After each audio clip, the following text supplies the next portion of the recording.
Hello, you're watching Vnews Bulletin. From another headlines as usual. Vietnam enjoyed trade surplus of $6.52 billion in January-September. Sunshine trees benefit mountainous farmers. And later on, mid-3rd century, remnants of the Champa Kingdom.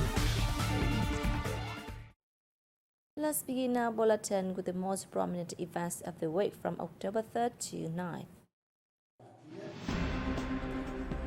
The 6th plenum of the 30th Party Central Committee wrapped up in Hanoi on October 9th after 7 days of sitting, with all items on its agenda completed. In his closing remarks, Party General Secretary Nguyễn Phú Trọng emphasized the need to maintain vigilance against COVID-19 in the time ahead, keep macroeconomic stability, control inflation, and ensure major economic balances, especially in finance and budget. As the world economy and situation are expected to develop complicatedly and unexpectedly, he ordered stepping up economic restructuring in tandem with renewing growth model, strengthening the national economy's self-reliance, resilience, and adaptation, and promoting and creating new development impulses for both short and long terms. The party leader also urged greater efforts in administrative reforms and the implementation of the social economic recovery and development and national target programs. He said it's necessary to improve personnel quality, intensify the application and development of science technology, digital transformation, green transformation, and innovation, ensure social security, step up the communication work, enhance the fight against corruption and other negative phenomena, consolidate national defense and security, and integrate more intensively and extensively into the world. Prime Minister Phạm Minh Chính called on the International Monetary Fund (IMF) to prioritize assistance for Vietnam while receiving Ira Hanois, head of the organization's Article 4th consultation of the Department of Asia Pacific in Hanoi on October the 3rd. The host leader appreciated IMF's precious assistance for Vietnam so far, including policy consultation, technical support, and personnel training. Ira Hanois spoke highly of Vietnam's monetary and fiscal policies. She held that the harmonious combination of policy tools had helped the government control inflation and that the socio-economic recovery and development program had been carried out steadily. IMF predicted Vietnam's 2022 GDP growth at 7 to 7.5% and inflation lower than the ceiling target of 4%, as well as in other countries in the region and the world. Vietnam underlined its resolute condemnation against terrorist acts in any form or for any purpose at a plenary meeting held by the 6th Committee of the 77th session of the UN General Assembly on October the 3rd. At the meeting, participants condemned terrorism and called on the international community to improve their sense of responsibility and perform international obligations on counter-terrorism. Ambassador Đặng Hoàng Giang, permanent representative of Vietnam to the UN, said Vietnam has made efforts to implement the UN Global Counter-Terrorism Strategy and international obligations in the terror fight. Vietnam has joined 15 global conventions and many regional and bilateral agreements on the fight against terrorism and transnational crimes.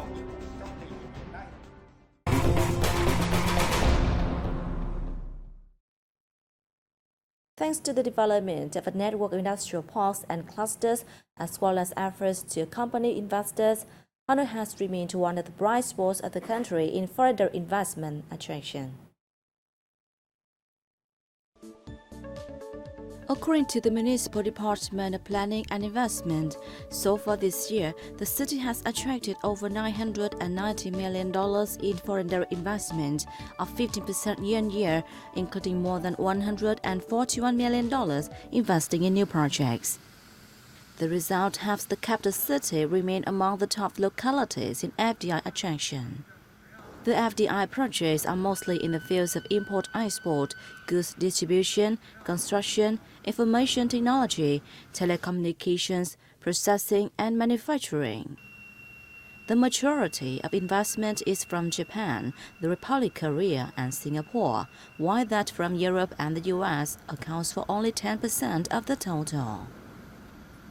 According to experts, one of the reasons that make Hanoi attractive to investors is the development of its infrastructure system. By 2030, the city expects to have 159 industrial clusters covering over 3,204 hectares. Along with the operating clusters, the city is speeding up the construction of new ones to meet investors' demands. Farmers in the northern mountainous province of Sơn La are rushing off their feet these days as they harvest Sơn Cha, Doxinia indica fruit, a key crop in the province for many years. The trees have helped improve livelihoods for these mountainous people. The Sơn Cha plantation of Mùa A Sư in Hangzhou village, Sim Vang commune, has been crowded with traders in recent times. Su said his family has benefited a lot from their 10-hectare Sơn Cha plantation. Our life has improved significantly since we shifted to growing Sơn Cha. I make around 1,300 to 1,600 US dollars in profit each year from the fruit. The Doxinia indica tree, known in Vietnamese as Sơn Cha or Táo Mèo, is a signature fruit in Sơn La province. It tastes both sweet and sour and is a valuable component of medicines. Many companies have visited to buy Sơn Cha fruit to make juice, wine, and jam. From a tree that only grew in the wild, Sơn Cha is now cultivated using proper techniques and has helped alleviate poverty among ethnic minority groups. A commune official came and showed us how to plant and care for the trees. We have enjoyed a bumper crop every year. I think I will expand my Sơn Cha cultivation area so we can earn more money. Bắc Yên district is now home to 2,600 hectares of Sơn Cha, which is some 1,900 tons per year. In recent years, Bắc Yên district has carried out a wide range of measures to develop Sơn Cha areas. It has also worked with relevant authorities to improve the quality of Sơn Cha through crossbreeding while zoning off land for the trees. Most of farmers in Sim Vang plant rice and Sơn Cha. However, Sơn Cha is the main source of income and helps reduce the poverty rate in the commune. Efforts from both local authorities and people to develop the tree are expected to bear fruit, making contributions to reducing poverty further in the mountainous locality. The Petro Vietnam Exploration Production Corporation reported total revenue of nearly $1.45 million in the first 9 months of 2022, surpassing its yearly plan by 35%. The firm's pre-tax profit reached $877 million and it contributed nearly $680 million to the state budget. The firm recorded an oil equivalent output of 2.79 million tons during January-September, up 17% year-on-year, equivalent to 88% of the plan set for the whole year. The company also completed the drilling of 9 new wells in the period. In the remaining months of this year, it will focus on volatilities management and market forecasts, aiming to complete the production and business target assigned by the oil and gas group Petro Vietnam. The corporation has raked in revenues of more than $1.2 billion over the course of 5 years from what have been dubbed Blocks 1 and 2 in the Kieu Long Basin. The blocks are located off the continental shelf of Vietnam, about 150 kilometers to the southeast of Vũng Tàu, a port city and the capital of southern province of Bà Rịa Vũng Tàu.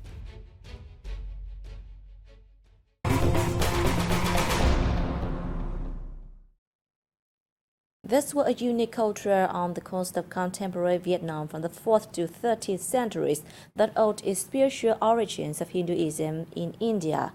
It's best illustrated by the remains of impressive tower temples in what was the religious and political capital of the Champa Kingdom. Join us on a tour to discover Mỹ Sanctuary in Quảng Nam Province. My Sơn Sanctuary is located on a hilly landscape in Duifu Commune, Duixun District in Guangnan Province, about 70 kilometers southwest of Da Nang City and 40 kilometers from Hoi An ancient town. The sanctuary was recognized as a World Cultural Heritage Site by UNESCO in 1999. Its tower temples have a variety of architectural designs symbolizing the greatness and purity of Mount Meru. In Cham people's belief, Mount Meru is the mythical sacred mountain, home of Hindu gods at the center of the universe, now symbolically reproduced on earth in the mountainous homeland of the Cham people. They were constructed from fire brick with stone pillars and decorated with sandstone bas-reliefs depicting scenes from Hindu mythology. The technological sophistication is evidence of Cham engineering skills, while the elaborate iconography and symbolism of the tower temples give insight into the content and evolution of Cham religious and political thought. My Sơn Sanctuary is located on a small valley with extreme weather conditions. The sanctuary is the center of Hindu religion and a gathering area for sadhus who must experience a wide range of difficulties. It is therefore a place to challenge the Cham people's faith. This is the first time I have come to My Sơn Sanctuary. It's really a tranquil place. Construction first began at My Sơn in the 4th century under the reign of Bhairavaman for the worship of god Shiva Bhadrasvara. Later on, this temple was destroyed. At the beginning of the 7th century, King Shambhuvaman had it rebuilt and rebaptized Shambhu Bhadrasvara. Each new monarch came to My Sơn after his accession to the throne for the ceremony of purification and to present offerings and erect new monuments, which explains why My Sơn was the only place where Cham art flourished without interruption from the 7th to 13th century.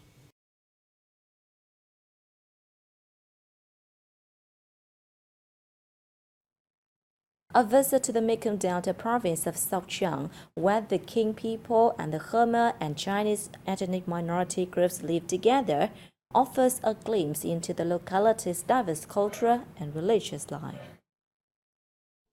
Sogdiang province is renowned for its ancient pagodas in unique architectural styles that reflect the culture and beliefs of each ethnic minority group. It is now home to 92 Theravada pagodas, 75 Mahayana pagodas, and 3 Chinese pagodas with more than 2,000 monks, nuns, and Buddhist followers. Khmer pagodas are also readily found in Sogdiang city, such as Khơ Liang, Mahatub, and Somrong. Famous for giant reclining Buddha statues, Somrong has special Khmer lintels and is closely associated with the cultural, daily, and spiritual lives of local community. The province's cultural diversity is also illustrated through its major festival, like Sandalta, Chon Thanam Thame, and Ok On Bok. The Chon Thanam Thame New Year is considered the biggest festival on the Khmer calendar and takes place around mid-April on the solar calendar. The festival expresses a wish for a new year of favorable weather conditions and bumper crops. Meanwhile, the Ngo Bow races are the most enticing part of Ok On Bok, the festival of worshipping the moon, which is an important event for the Khmer people. The recent recognition of the Ngo Bow races as a national intangible heritage is expected to help the community maintain and promote their unique cultural traditions. The Khmer believe the moon is a god who controls the weather and crops throughout the year. During Ok On Bok, Khmer people provide offerings of farm produce to thank the gods' blessing of favorable weather and a bountiful harvest. Besides gorgeous landscapes of ancient pagodas, visitors to Sogdiang province also have the opportunity to engage in a range of cultural activities to get a deeper insight into the locality's diverse cultural and religious life.